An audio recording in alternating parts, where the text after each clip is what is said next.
Hello, everyone.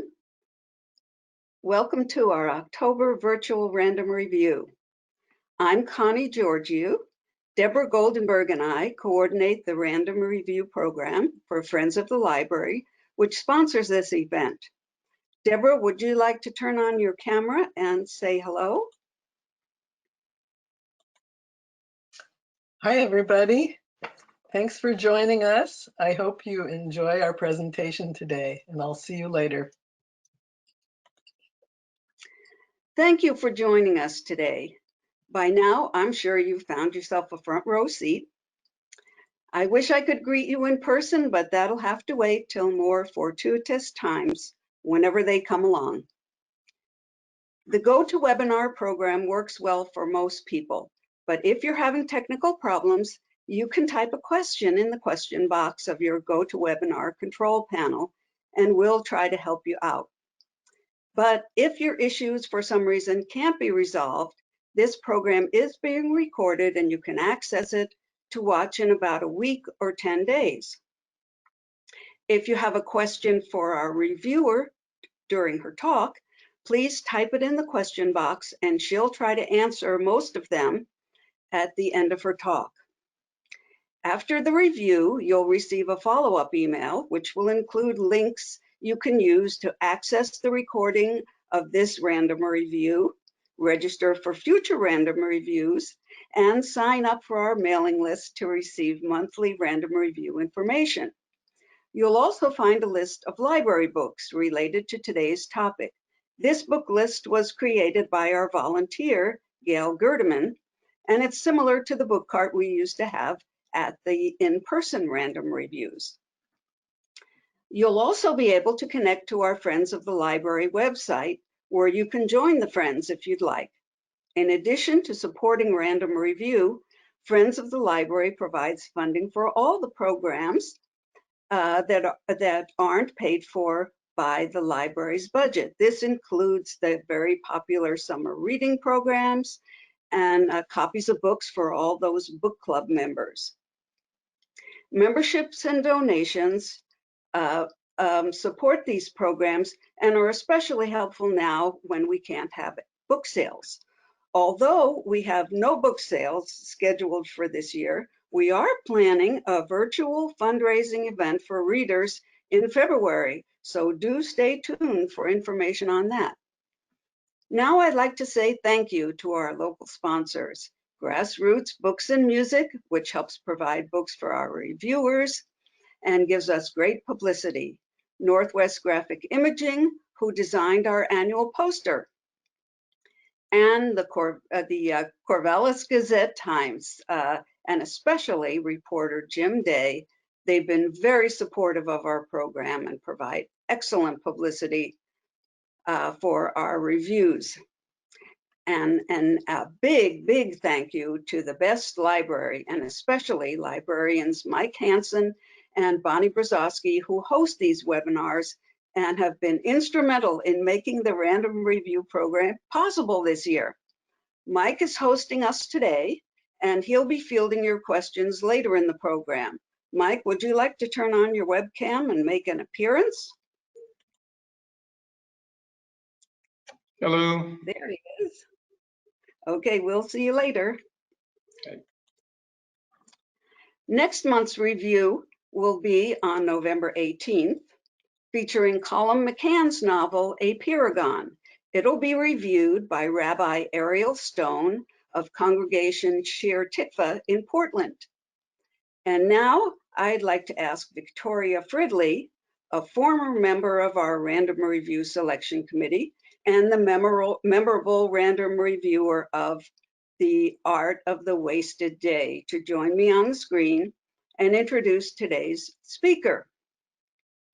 And I'll say goodbye now, and I'll see you later. Thank you, Connie. Welcome, everyone. It is a delight to introduce Faye Stetz-Waters today. Faye has a diverse and impressive list of accomplishments, starting with advocating for justice from the age of 5, when she was always blamed for her twins' mischief. She enlisted in the U.S. Marine Corps at 17 and worked as a field radio operator. And later, while working as a 911 dispatcher at night, she attended Trinity College and earned a bachelor's degree in history, graduating with honors.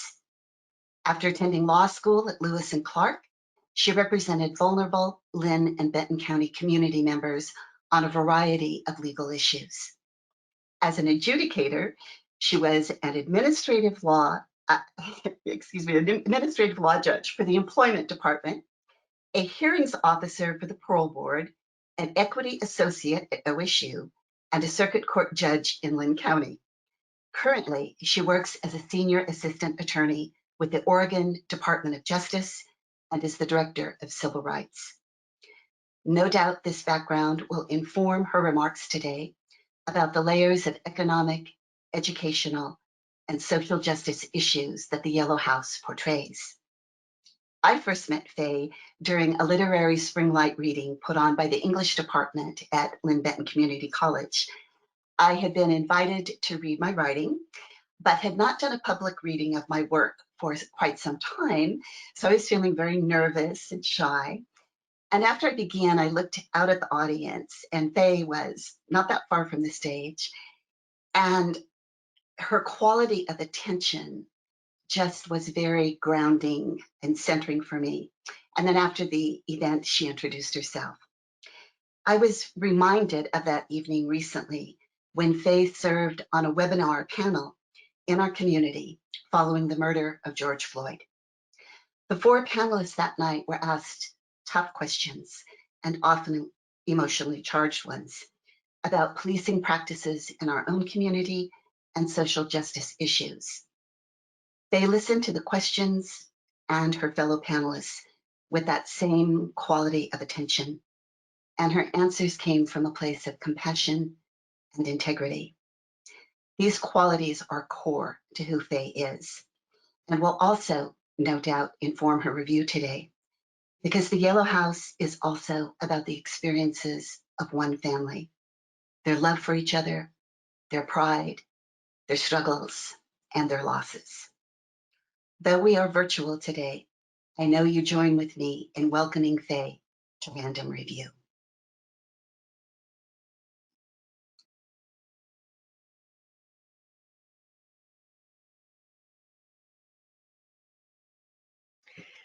Thank you, Victoria, for that wonderful introduction. I'm flattered that you remembered those connections that we made so many years ago. Thank you, Friends of the Library, for organizing this series, which has become a Corvallis institution.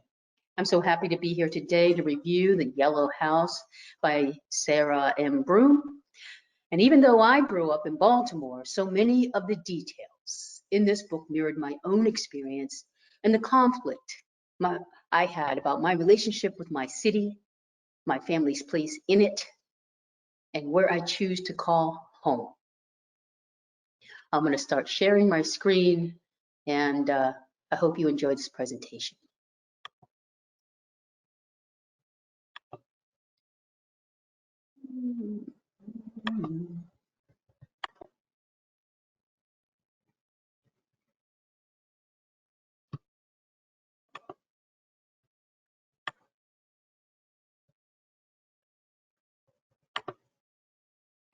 Hopefully you can see this.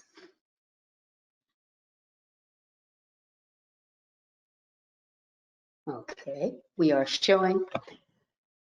In this first slide, you see 4121 Wilson Avenue. This is a picture of the rebuilt Yellow House, and in it, that is the author, Sarah Broom, as a teenager, possibly emerging to head out into New Orleans for some wonderful adventure. In the corner outside the door, you can see the flowers, Irene May's presence to make things beautiful. I had my own Yellow House, 5705 Winston Avenue in Baltimore, where I grew up.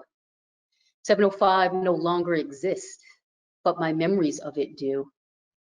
You can see the signs of decline, a gutter needing repair, a picket missing from a fence, my mother widowed, installing a club on our station wagon to prevent theft. 6 kids and dozens of foster kids grew up at 705, and on visits home, we noticed the neighborhood changing, crime and drugs seeping in.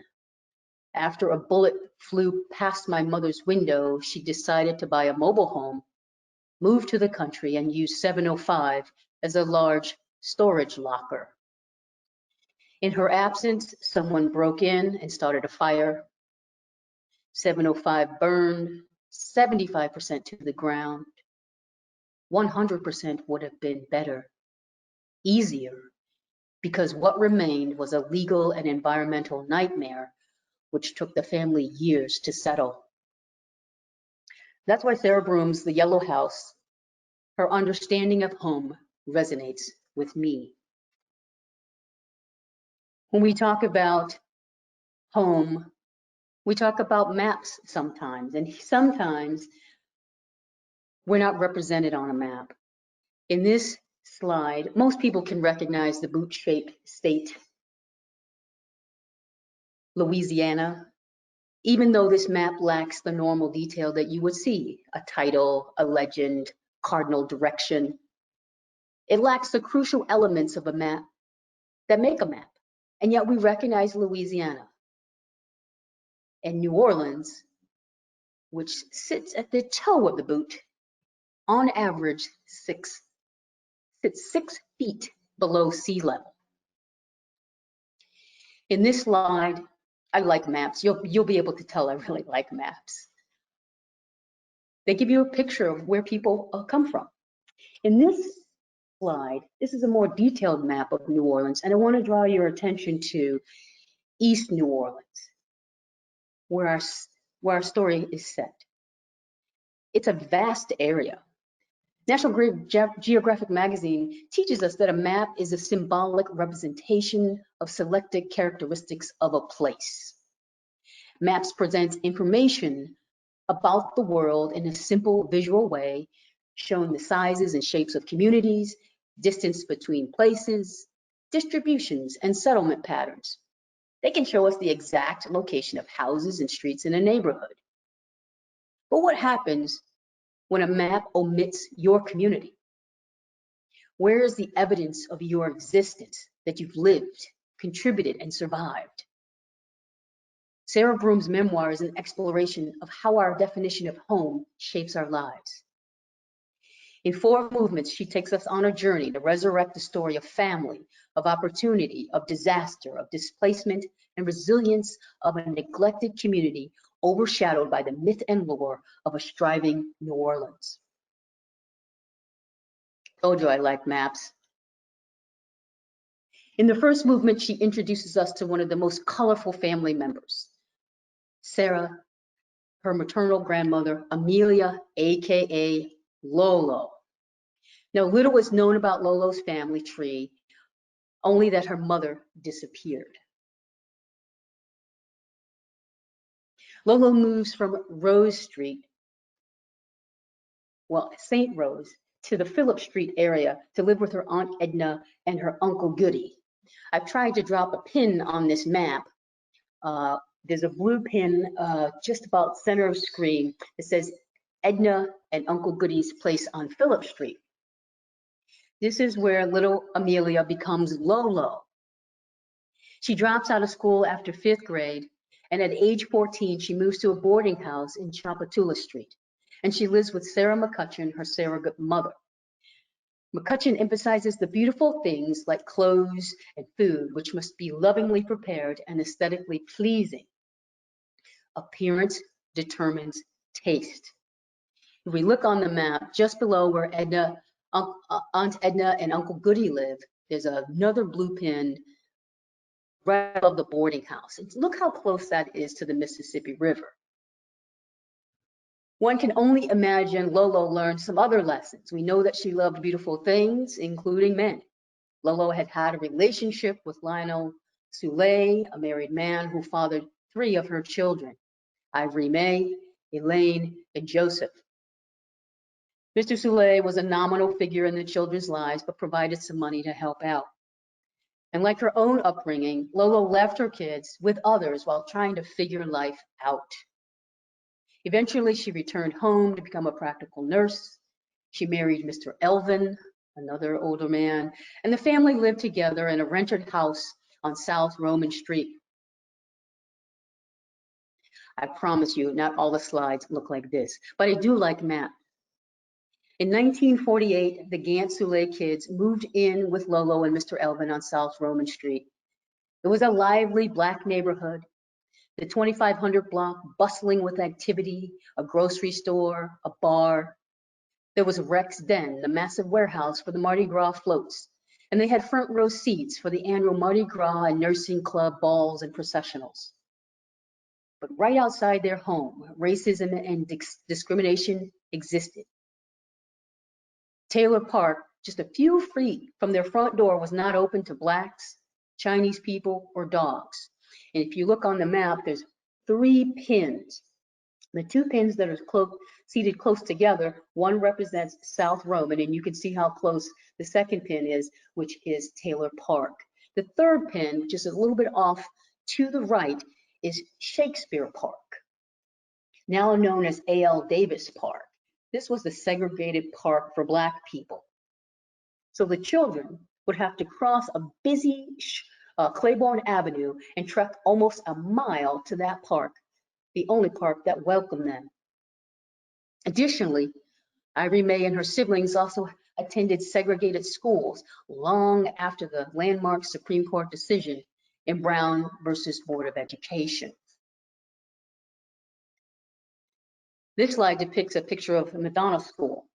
Mr. McDonough was a wealthy slave owner who bequeathed half of his estate to New Orleans for public schools, insisting that his money be used to establish support for free schools for poor of all sexes and classes and colors. Lolo and her siblings would have attended a school like this, and the kids here, pictured here, are dressed in white. They would be preparing for the annual event celebrating Mr. McDonough's charity. Lolo's kids. Like mother, like daughter. We're going to focus on Ivory May because I think she's a very interesting person, has had an interesting life.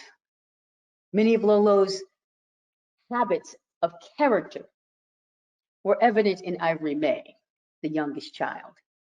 Impulsivity, understanding the importance of fixed details even though she couldn't prove them, how she redefined family, being opinionated with the kind of mind that resisted conversion. Some might call this sassy-mouthed and hard-headed. Of course, attention to detail, manner, dress, appearance were all modeled by Lolo. Broom writes that Ivory May was never much for the outlandish. Her style was deceptively simple, her clothes flattering the right curves. Ivory May and Elaine made their outfits. Broom notes, sewing was making a self, and this Ivory May especially loved. The right special touch. They dressed to be seen and built a reputation for floor showing. They were starched children, brought up in cleanliness. It's from this appreciation for presentable things that makes Ivory's subsequent shame of the Yellow House's decline so startling a contrast. Ivory May. She was a beautiful woman. Ivory May follows in her mother's footsteps, pregnant at an early age, has to drop out of school.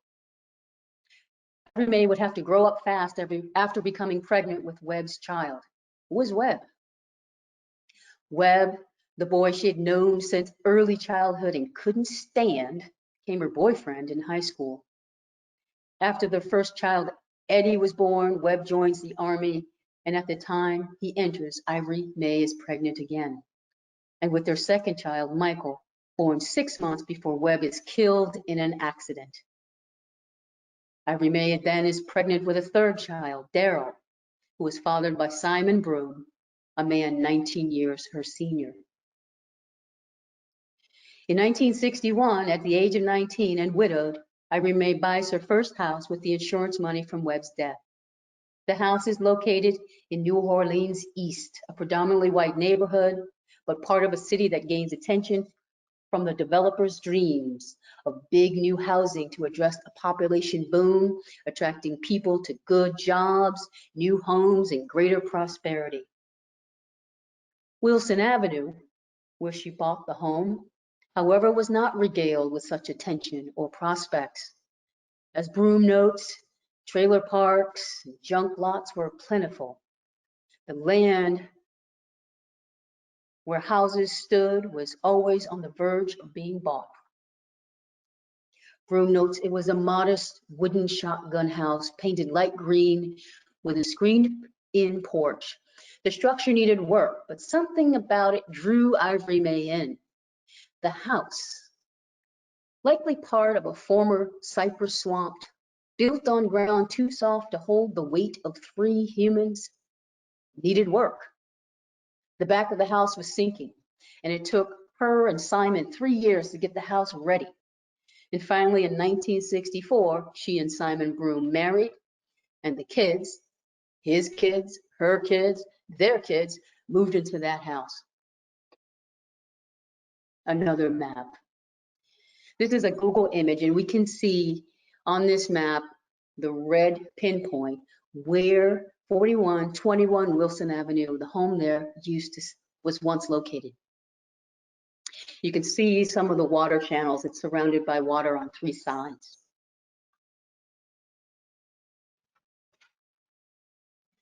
In Short and Long Street, I will note this is not the actual yellow house. The house is not yellow yet in the story. This is a picture of a shotgun house. I wondered what one looked like, and I had never heard of one. And so I looked one up. This is a shotgun house. In Short and Long Street, you get a flavor for Ivory May's style. She really dressed the house up inside with French windows, brand new matching French provincial furniture, new carpet, bright yellow carpet with all those kids, big gold mirrors, and for a time, there was pride and ownership in that house, set so close to Chef Monsieur Highway. Simon and Ivory May threw parties in the backyard for every occasion, weekly parties for people who loved to socialize, and even movie nights for the neighborhood. It was a place that children and other family members would return to as adults. Like the swamp it was built upon, sinking and precarious, it would be swallowed up by the water. I wanted to see what area looked like today, and so this is an image of New Orleans East, and this is a picture from Google Image of Wilson Avenue. You can see it is just a short street, and it is hemmed in on one end by Old Gentilly Road, and on the other end, Chef Monsieur Highway, or Highway 90. You can see how close it's set to those busy roads. It's clear this is probably not the neighborhood that Ivory May had hoped for. It's adjacent to trailer parks and industrial businesses. You can see there's an ironworks place and a car parts store. They dominate this mixed industrial residential zone. But despite the proximity to all these dangers and Chef Monsieur Highway, the Broome children, particularly the boys, found ways to explore this rural industrial environment and occupy their time. We learned that in ditches they fished, and on railroad tracks they picked berries, and of course they helped Simon Broome with many household repairs. Simon, a cheapskate, some might call him thrifty, often traded the boys' labor for free haircuts at the barber. Broome writes, the houses and the families who belonged to them composed the short end of Wilson's identity, which was, with time, changes suddenly, then completely fell in on itself, like much else. So they move into the house in 1964, get settled, and then not long after the family moves in to 4121, they become temporarily displaced because in 1965, Hurricane Betsy floods the area. The water rose 20 feet in 15 minutes. Fear and panic took over Broom's older siblings who thought they were going to die because water was sweeping them down the street. The water swept in like a river because the Mississippi River Gulf Outlet, AKA Mr. Go, was meant to create a more efficient water route that would draw more commercial traffic, but the unrestrained waterways breached the surrounding levees meant to protect the residential areas. Betsy flooded more than 160,000 homes, left 70,000 people homeless, and caused at least 75 deaths. In the aftermath, everyone vowed to rebuild, higher, better homes. And 3 years later, Congress created the National Flood Insurance Program to support them. President Johnson committed $85 million to help rebuild the levees and shore up the flood protection systems, which would ultimately fail 40 years later and result in an $80 billion loss. Rebuilding. Ivory May said nothing could be saved. All of the wonderful things that she had purchased for the interior of the home, all soaked and ruined. Hurricane Betsy had transformed the green wooden shotgun house into an uninhabitable mess. But Simon used the tragedy to build up and expand the house into a camelback style of home. We know the work was not done correctly, and he and Ivory May fought about it, especially so. He was a man who had told his children that they needed to finish what they started, but he rarely followed this advice. Here is just a list of some of the things that she found problems with. Simon salvaged much of the wood that was used from teardowns of perfectly fine buildings around the city, a tendency Mom hated. Maintaining a house, she felt, was just like cooking. Detail mattered. Everything Simon did would last for a minute. Even if he painted, you would see some places where he missed. He was a jack of all trades and master of none. Simon thought perfect work, like Uncle Joe's, took too long, which bit against Mom's constitution, as Lolo's child, Broom writes. Still, the house looked a bit fancier and people were drawn to it and over, and gradually the family filled the space. Ivory May gave birth to Troy and then to Byron. This is a picture of a camelback house. I also wanted to know what that structure looked like. The camelback featured things like crowns, holes, noses. It looked fancier and there was more space, but Ivory liked beauty, Simon liked affordability. It was a hospitable space, and Simon belonged to many social clubs. He liked to party and drink, and it's a good thing they had the space to do this because their neighborhood was deteriorating. The population boom promised by big developers didn't happen. In fact, NASA reduced its employee roles instead of expanding them, and luckily Simon was able to keep his job. Hurricane Betsy left massive drainage problems. Liberal zoning regulations led to more apartments and trailer parks being built. More paved roads than sidewalks made the area dangerous, and then the Pecan Grove housing project, followed by gangs and white flight. By the end of the 1970s, the East became a mostly Black community with no investors willing to continue developing the area. The older Broom children started leaving too.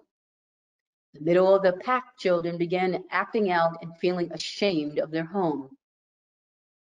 Eddie said, the millions of children in that house on Wilson bothered him. All of my friends lived on the other side of Chef. All of my friends have nicer homes. That house and the East, that was a place where you grew up and you grew out. There was no staying for me. I think I got a sense of entitlement from my real dad's people because they had money. It's interesting to note that the New Orleans housing taxation structure contributed to the design of this shotgun house and also the Camelback. The shotgun, which utilized this small and narrow frontage, was useful because the property taxes were based on lot frontage. So adding additional living space in the back subverted this taxing structure, and that's how the Camelback was created. Simon, that thrifty devil, he was all over that. This is one of my favorite pictures from the Broom household.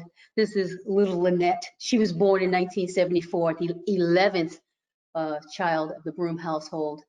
Not 12 months later, Simon's eldest daughter, Deborah, gets married. You can see I have a wide range of children living in the household. Ivory May saw her younger self in Lynette. Lynette in her little bush afro. Lynette was pampered by Simon. Broom writes, he dared not approach the door to come home without having something in his hand for her. If he was empty-handed, he'd turn back. A small thing, a single candy, a flower, a pretty rock, he knew was always better than nothing at all. We learned that after Simon died, Lynette carried this photo of them with her.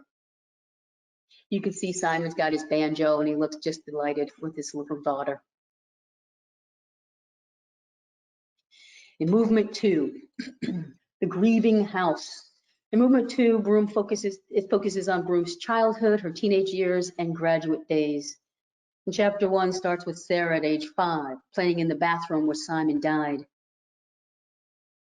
Sarah was born in 1979, and her father died of an aneurysm 6 months later.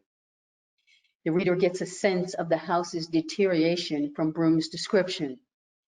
She writes, the sheetrock leaning against the wall, smelling of mold, is my chalkboard, and the neon green lizards crawling in and out of the holes in the screen are my students. A hole where the knob should be stuffed with tissue paper, exposed wires covered with tape. She did not know her daddy, but evidence of him was throughout the house. Broom writes about Simon's death, about how Ivory May's self-consciousness about the house grew after his death.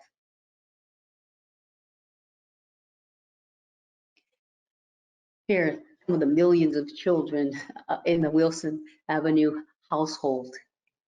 It's Ivory May in the middle. And look at those starched collars.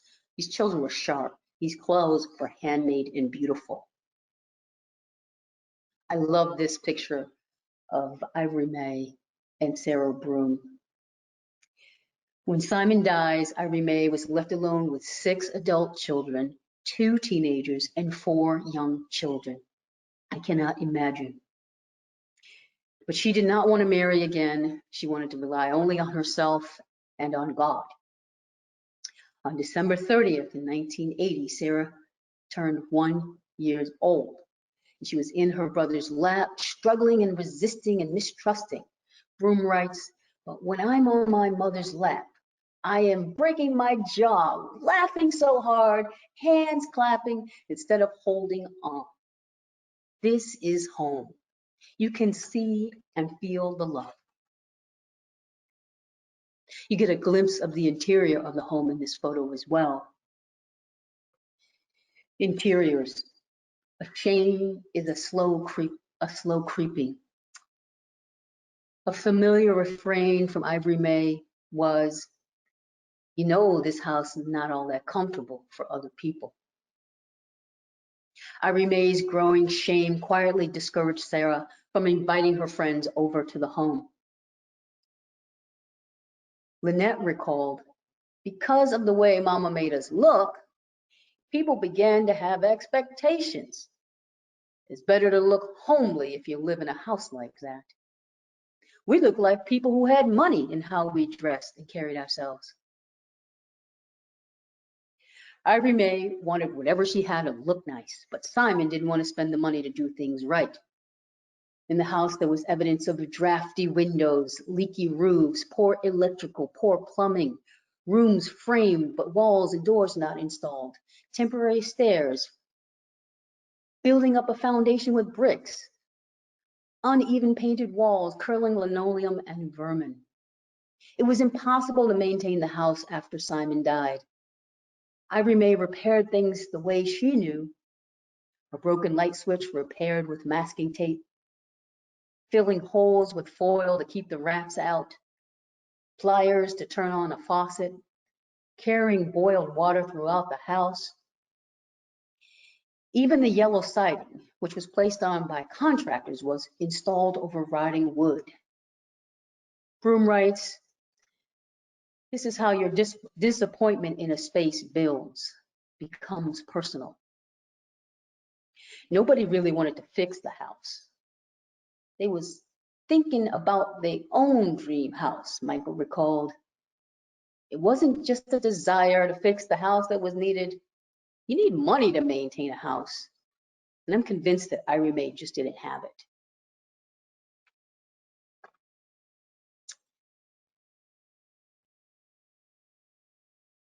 What had Lolo said to Ivory May? Hold your head up. If they didn't have a penny in their pocket, no one had to know that. It's how you carry yourself.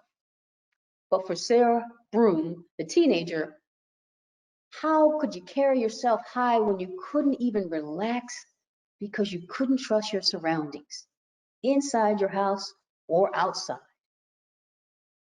By the time Sarah was a sophomore, she lived in fear of crime that overwhelmed the city. More than 30 of the New Orleans police officers, 1,500 force, were charged with felonies ranging from murder to kidnapping to extortion and robbery.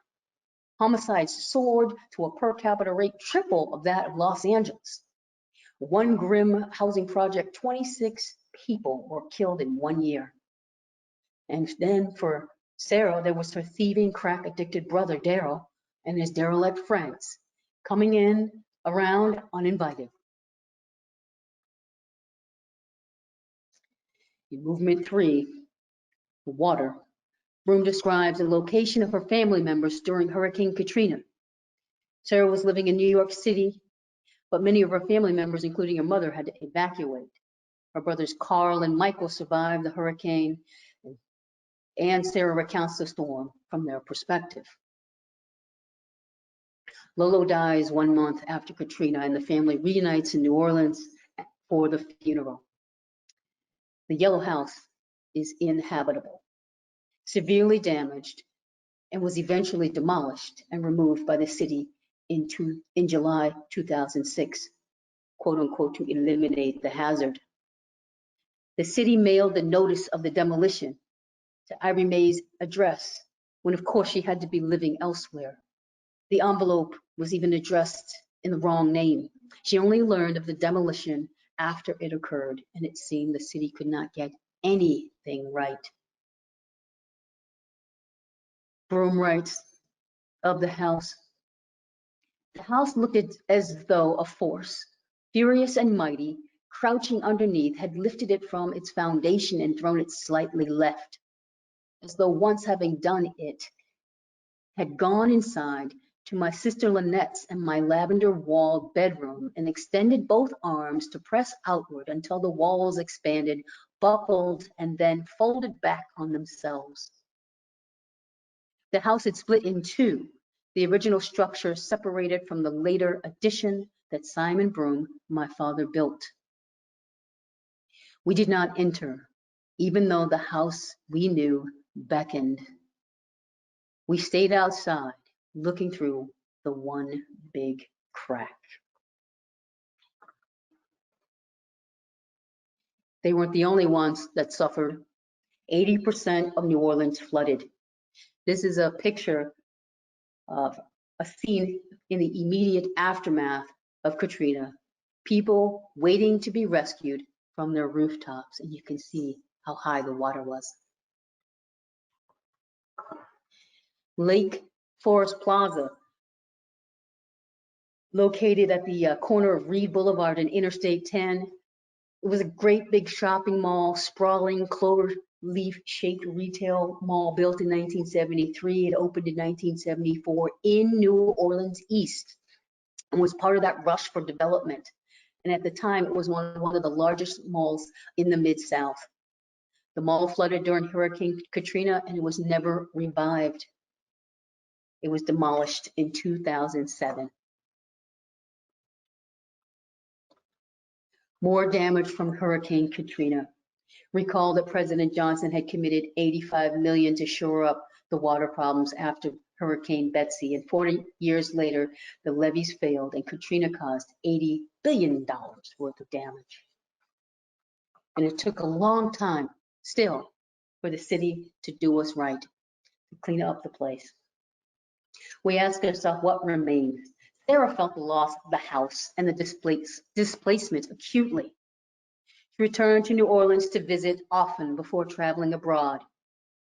She took a job working for a radio station in Burundi, hoping to understand her displacement on a global scale. Burundi was a dangerous place torn apart by civil war, and Sarah left there feeling lonely. She moved back to New Orleans and began work for the mayor as a speechwriter. And from there, she saw firsthand the spin on the failed Katrina recovery efforts, the lack of urgency and the failure to prioritize people's basic needs. Even her mom, Ivy Mae's case, was caught up in the bureaucratic red tape that illustrated the failures of the various recovery programs like the Road Home. Disgusted, Sarah could not continue working for a government that failed spectacularly at reconstruction, so she quit her job and left New Orleans again. In Movement 4 begins in 2011, 6 years after Katrina. Sarah moves back to New Orleans. She rents an apartment right here in this beautiful area on the French Quarter at the La Branche House. Here she could sit on this balcony and observe, compare and contrast the touristy New Orleans with the New Orleans East that she grew up with. She began researching the history of New Orleans, her family, and her childhood neighborhood. The reconstruction of the city is failing its residents still, particularly those in the poorest neighborhoods. Carl, her brother, he still lived in the East and took care of the yard at the Yellow House property, and he and Sarah spent time on their old street. In the final scene, Sarah cuts the grass on the property in the company of her brothers Michael and Carl, and they see how they're connected to that property. Sarah did some research in the area, and you can see this is a better picture of Chef Latour Highway. It actually is in a zoned area for industrial businesses. You can see there is not the hallmark of a regular residential neighborhood here. It's very much an industrial neighborhood. Okay, let's go to after. After all that the family had been through, 11 years after the water program Road Home finally settled the family's case. Room notes it was too much time had passed to claim victory. The land that once held the Yellow House would be auctioned off and become something else. The story of our house was the only thing left. Now, 4121 Avenue is not synonymous with the Yellow House. As I said before, New Orleans East comprises more than 40,000 acres, was formerly a cypress swamp too soft to support human beings. It's an unusual set of circumstances that had a 19-year-old African-American woman, high school dropout, purchase a home in 1961 in a predominantly white neighborhood. That's remarkable to bear witness to and to acknowledge. It was Ivy Mae's dream and part of a larger belief in opportunity. But opportunity is a situation or condition that places individuals in a position to be more likely to succeed. The high expectations set for New Orleans would not be met. The developers who bought the land believed that everything could be drained and expansion could be endless. And that was before white flight and civil rights, the oil bust, subsidence, before tourism became the main economic engine. The biggest dream suggests that the developers could win the fight against the geography. Growth would uplift people out of poverty. But Hurricane Betsy and Hurricane Katrina and many of the other hurricanes proved that fallacy at the heart of the dream. And for the dream could not hold because the foundation was bad. When we build, we necessarily destroy. And though the bricks and lumbers from the yellow house may have been demolished, the yellow house itself remains. And I think it's fitting that the first significant description of 4121 Avenue, Wilson Avenue, is the legal description. The house is described in 5 words: single, one-story frame dwelling. But that's not the yellow house. By the time the Broom household is bought, built, thrived, multiplied, survived, rebuilt, died, survived, celebrated, and multiplied, it's uniquely their own, well beyond what the deed says. Broom notes that they were holding on something of themselves in reserve, never to give it all away, to value each other more than anyone else. This is what home comes to me: the family, the connection, the history, and the story. The story is all we have. All right, now stop sharing my screen and open it up for some questions. Hi, Mike. Hi, Faye. Thank you very much. That was very good. We have a couple questions right now. One is regarding the rather sad, depressing nature of the book, and I was wondering if there maybe are moments of hope or anything like that that you took from the book. You know, it was a hard read for me. Like I said, so many of the things that she shared in the memoir, my family experienced. You know, my dad died when I was in high school. My mom was left with a big family, didn't have all the skills that she needed to maintain a house. Those repairs, they seemed overwhelming, and I kind of wondered what would it take to get Irene Mae to budge, to get that house fixed up. When I think about I think about the resilience of the family. The idea you had 12 kids, they all survived. This is at a time when, kids with a family that size, you would expect, some child to perish in childhood, that some calamity would happen and someone would die young, but that didn't happen. This family survived. They moved where opportunity was. They still remained strong despite the being spread out.